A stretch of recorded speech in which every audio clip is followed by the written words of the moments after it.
히브리서 11장에 나오는 믿음의 사람들을 크게 둘로 나눌 수 있는데요. 하나님의 기적을 경험한 사람들과 하나님의 기적을 초월한 사람들로 나눌 수 있습니다. 믿음은 하나님의 기적을 창조하는 거대한 능력입니다. 하나님은 지금도 우리 가운데 이러한 기적을 일으켜 주시는데요. 이 기적을 통해 하나님을 더욱 신뢰하곤 하는데, 중요한 것은 기적이 일어난다고 해서 모든 사람들이 다 하나님을 믿는 것은 아니다라는 것입니다. 히브리서 11장에 소개되어지고 있는 사람들은 하나님의 기적을 초월한 믿음을 가졌는데, 그들이 이러한 믿음을 가질 수 있었던 것은 그들에게 찾아온 어려운 상황 때문이었습니다.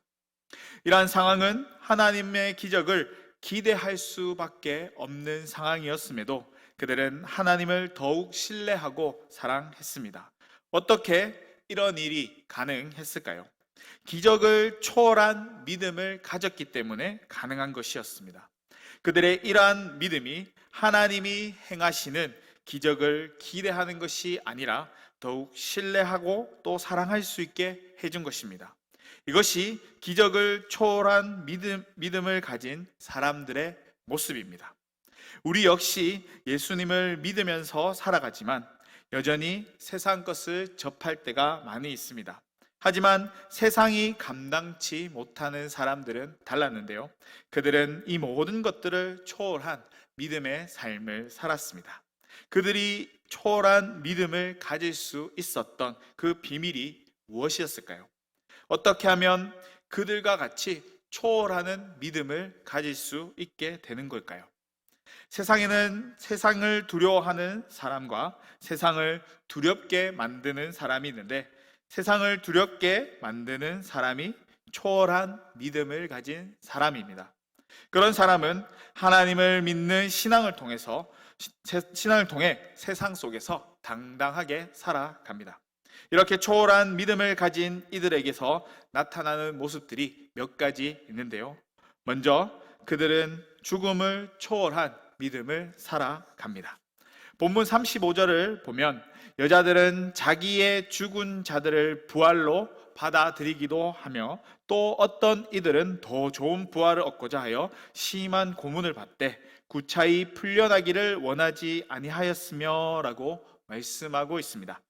대부분의 사람들은 죽음을 맞이하는 것을 두려워합니다. 그래서 자신의 생명이 위협을 받게 되면 믿음까지 포기하곤 하는데요. 그만큼 자신의 생명을 귀중하게 여기는 삶을 살기 때문에 믿음을 포기하는 것입니다. 이것은 세상을 두려워하는 사람들이 선택하는 것입니다. 그러나 세상을 두려워하지 않는 사람은 참된 생명이 어디에 있는지 알고 있기 때문에 자신의 생명조차 조금 더 아끼지 않고 기꺼이 내어놓는 삶을 살아갑니다. 그러한 삶을 살아가는 이들이 있기에 복음을 전하는 삶을 살 수 있었던 것입니다. 본문 35절을 보면 죽은 자의 부활은 이라고 나오는데, 이 말은 죽은 자가 소생한 것을 의미합니다. 이것은 거의 죽었다 살아난 상태를 말해주고 있습니다. 그 다음에 나오는 더 좋은 부활은 죽은 후에 예수님을 통해 다시 부활했다라는 것을 의미하는데, 이 부활은 소생과 전혀 다른 것입니다. 영원한 부활이기에 다시 죽지 않습니다. 예수님의 부활처럼 시간과 공간을 초월하는 부활의 몸을 갖게 된다라는 것을 의미하고 있습니다. 이와 같은 영생을 소유한 까닭에 죽음을 두려워하지 않는 믿음을 가질 수 있게 되고 죽음을 초월하는 삶을 살아갈 수 있게 되는 것입니다. 다음으로 자신의 소유를 초월한 삶을 살아가게 됩니다. 본문 37절을 보면 양과 염소의 가죽을 입고 유리하여 궁핍과 환난과 학대를 받았으니 라고 말씀하고 있는데, 이 말은 소유가 필요 없다라는 말이 아닙니다. 그렇다고 해서 소유 자체가 죄라는 말도 아닙니다. 자신에게 주어진 소유에 집착하지 않고 소유를 초월한 사람이 세상을 초월하는 믿음을 가질 수 있다라고 말해주고 있습니다. 성경을 살펴보면 믿음의 사람들이 풍족한 삶을 살았다라고 기록하고 있기보다는 궁핍한 삶을 살았다라는 것을 기록하고 있는 것이 거의 대부분입니다. 그럼에도 그들은 영적으로 부요한 삶을 살았는데요. 그렇게 살 수 있었던 것은 하나님 한 분만으로 만족할 수 있었던 믿음과 궁핍 가운데서도 자족하는 삶을 살 줄 알았기에 영적으로 부요한 사람들이었습니다. 오늘날 대부분의 사람들이 물질에 매인 삶을 살아갑니다. 물질이 있으면 무엇이든 할 수 있고 살 수도 있다라고 생각하기 때문에 물질에 매여 삶을 살아갑니다. 물론 틀린 말은 아닙니다. 그렇다고 해서 물질이 내 삶의 주인이 되어서는 안 됩니다. 왜죠? 물질은 필요에 의해서 우리에게 주어지는 것에 불과하기 때문에 내 삶의 주인이 될 수 없습니다. 내 삶의 진정한 주인은 오직 하나님 한 분밖에 없습니다. 이러한 사실이 우리 가운데 생겨나고 또 우리가 그것을 믿고 하나님께로 나아갈 수 있기를 바랍니다. 또 마태복음 6장 24절에서도 이와 같이 기록하고 있는데, 한 사람이 두 주인을 섬기지 못할 것이니 혹 이를 미워하고 저를 사랑하거나 혹 이를 중히 여기고 저를 경히 여김이라. 너희가 하나님과 재물을 겸하여 섬기지 못한다라고 예수님께서 말씀하고 있듯이 우리가 진정으로 섬겨야 할 분은 오직 하나님 한 분뿐이다라는 그 사실을 가르쳐주고 있습니다.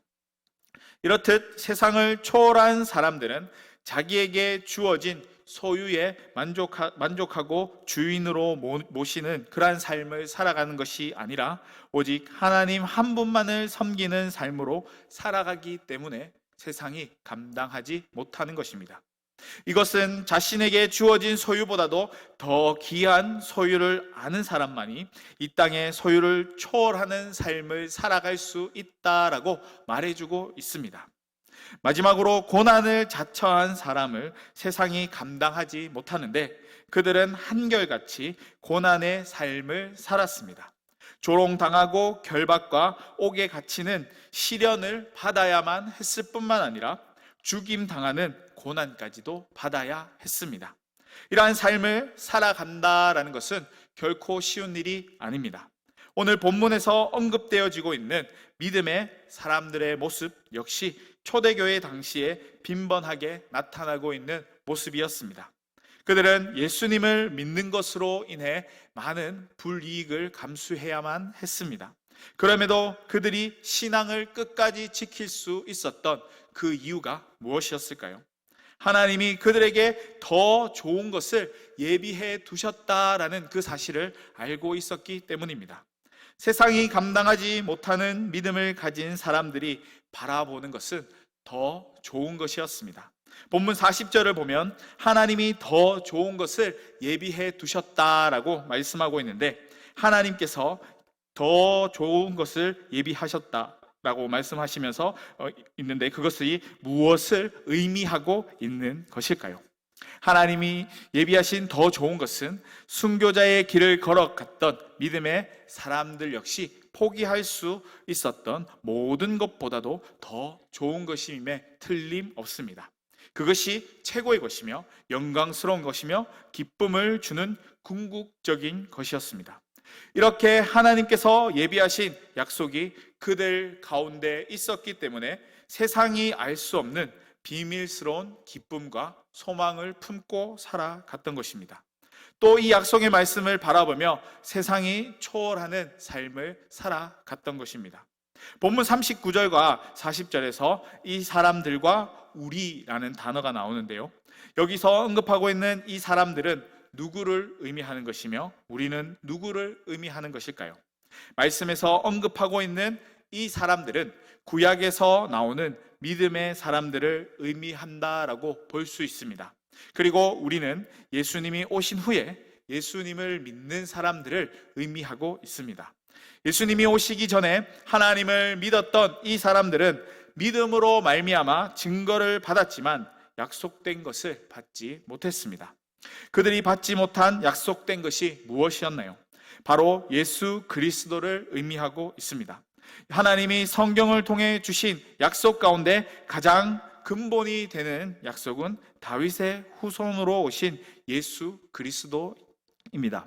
사도행전 13장 32절에서 34절을 보면 우리도 조상들에게 주신 약속을 너희에게 전파하노니 곧 하나님이 예수를 일으키시사 우리 자녀들에게 이 약속을 이루게 하셨다 함이라. 시편 2째 편에 기록된 바와 같이 너는 내 아들이라 오늘 너를 낳았다 하셨고, 또 하나님께서 죽은 자 가운데서 그를 일으키시사 다시 썩음을 당하지 않게 하실 것을 가르쳐 이르시되 내가 다윗의 거룩하고 미쁜 은혜를 너희에게 주리라 하셨으며.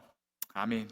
하나님은 구약의 성도들에게 하나님이 약속하신 예수 그리스도를 바라보게 하셨지만 그들은 온전함을 경험하지 못했습니다. 왜죠? 그들의 죄사함이 완전하지 않았기 때문입니다. 구약의 성도들은 죄사함을 받기 위해 어린 양을 잡아 피를 흘림으로 용서를 받기는 했지만 그것이 완전하지 못했기 때문에 온전함에 이르지 못했습니다. 하지만 예수님이 오셔서 친히 십자가에 죽으시고 피 흘려 주심으로 죄 용서를 받을 뿐만 아니라 완전히 없애주심으로 온전함에 이르게 하셨습니다. 구약의 성도들은 죄의 용서를 받았지만 온전한 의로움에 이를 수 없었습니다. 하지만 신약의 성도들은 예수님의 의를 전가받음으로 인해 온전히 의롭게 되었습니다. 이것은 사람의 노력과 선행으로 의로울 수 없다라는 것을 말해주고 있습니다. 로마서 3장 10절을 보면 의인은 하나 없나니 하나도 없다라고 선언하고 있습니다. 이 또한 의롭게 될 수 있는 것은 오직 예수님을 믿는 믿음을 통해서 가능하다라고 말해주고 있습니다. 예수님을 통해 받게 된 칭의는 불완전한 것이 아니라 완전한 것이 되는데, 우리를 더러운 의, 불완전한 의가 아니라 예수 그리스도의 온전한 의를 전수받았기 때문에 완전해지는 것입니다. 더 놀라운 사실이 있는데요, 하나님의 약속이신 예수 그리스도의 구속으로 말미암아 구약의 성도들까지 온전함에 이르게 되었다라는 것입니다. 구약의 성도들은 짐승의 피로 용서를 받았지만 죄가 여전히 남아 있었기 때문에 불완전한 상태에 놓여 있었습니다. 하지만 그들이 멀리서 바라보았던 예수님이 오심으로 그들의 죄까지도 예수님의 피로 사함을 받았을 뿐만 아니라 온전함을 받을 수 있게 된 것입니다. 이 사실에 대해서 히브리서 기자가 아주 명확하게 밝히고 있는데, 히브리서 9장 12절에서 14절에 기록되어진 말씀을 보면 염소와 송아지의 피로 하지 아니하고 오직 자기의 피로 영원한 속죄를 단번에 성소에 들어가셨느니라.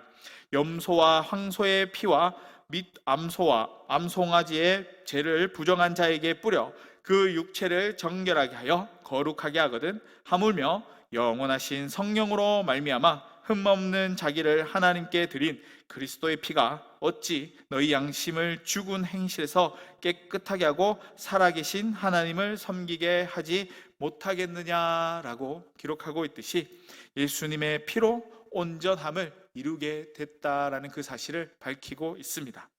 하나님이 예수님의 피로 우리를 죄에서 온전하게 하실 뿐만 아니라 온전한 기업까지 얻게 하셨는데 영원한 나라인 하나님의 나라를 얻게 하셨습니다. 영원한 하나님의 나라는 결코 흔들림이 없기에 세상과는 다른 곳입니다. 하나님의 나라를 향한 그 소망이 있었기에 변함없이 하나님을 섬기며 살아갈 수 있게 되는 것입니다. 더 좋은 것을 아는 사람은 덜 좋은 것을 내려놓을 수 있는데요, 믿음의 사람들은 더 좋은 약속을 알고 그것을 바라보았기 때문에 세상이 제공해 주는 것을 내려놓을 수 있었던 것이고 또 구차히 행동하지 않았던 것입니다. 이러한 약속이 그들 가운데 있었기에 초월한 믿음을 가질 수 있게 된 것이고, 세상이 주는 기쁨이 아니라 차원이 다른 그 기쁨을 누릴 수 있게 된 것입니다.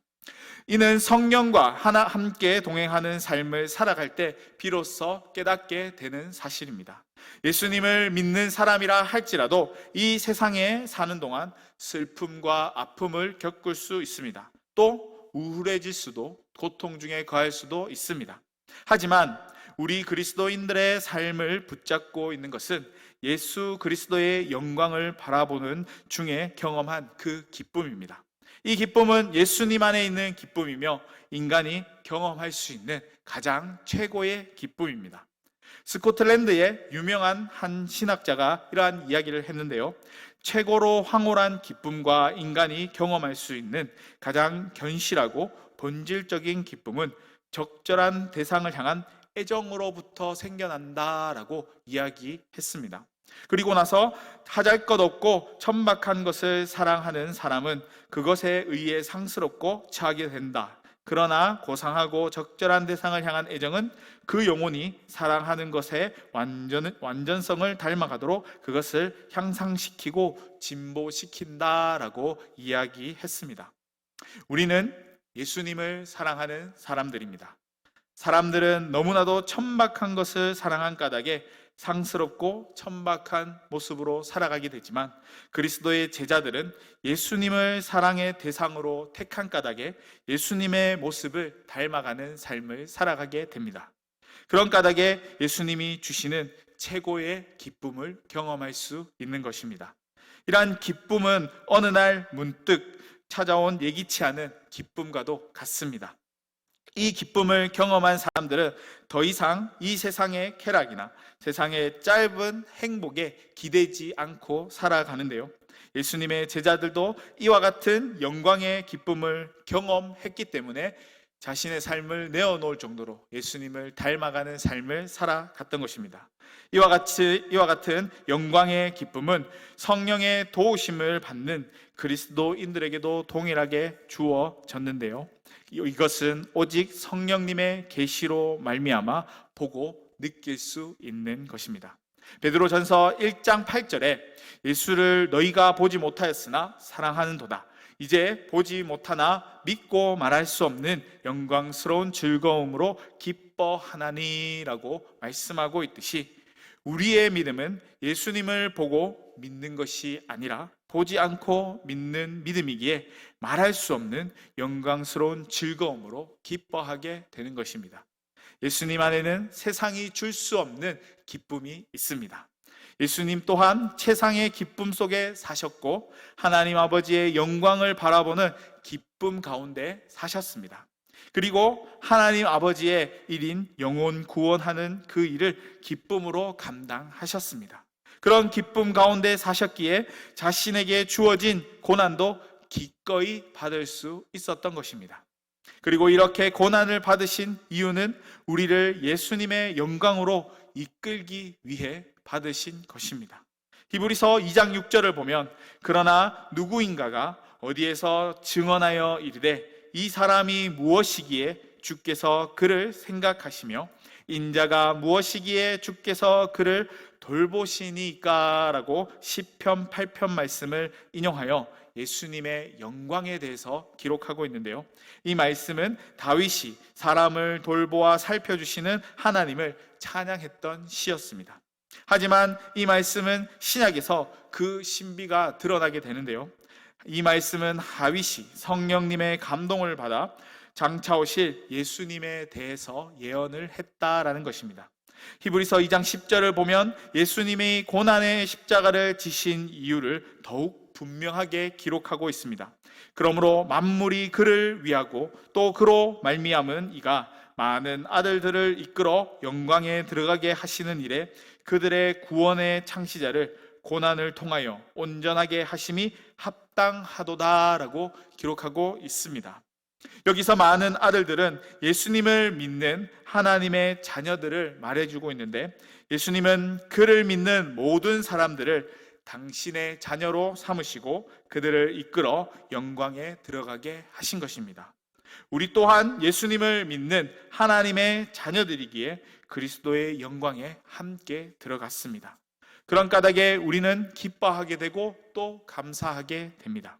더 나아가 세상이 감당할 수 없는 그 믿음을 갖게 되는데, 세상이 감당할 수 없는 믿음의 근거는 예수님을 믿는 믿음입니다. 요한일서 5장 4절과 5절에서 이렇게 말씀하고 있습니다. 무릇 하나님께로부터 난 자마다 세상을 이기느니라. 세상을 이기는 승리는 이것이니 우리의 믿음이니라.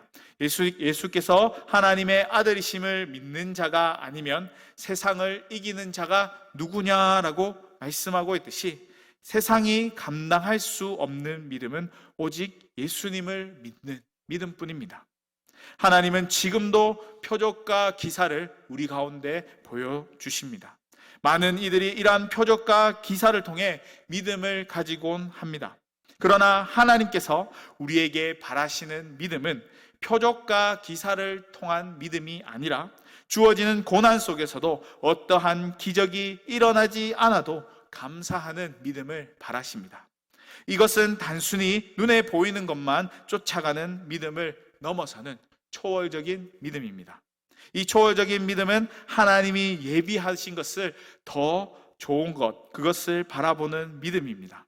이 믿음을 통해 영원하신 하나님의 나라인 천국을 바라볼 수 있게 되는 것이고, 천국을 소망하고 또 그것을 품고 살아갈 수 있게 됩니다. 뿐만 아니라 이러한 초월적인 믿음을 가진 사람은 세상이 결코 감당하지 못합니다. 이러한 사실을 기억하시고 우리의 삶이 이 땅 가운데 세상이 감당치 못하는 이 초월적인 믿음을 가진 하나님의 자녀가 될 수 있기를 소망합니다. 이 초월적인 믿음을 가지고 예수님과 제자들의 삶을 닮아가는 저와 여러분의 삶이 되고, 우리에게 주어진 또 그 길을 묵묵히 걸어갈 수 있기를 주님의 이름으로 간절히 축복합니다.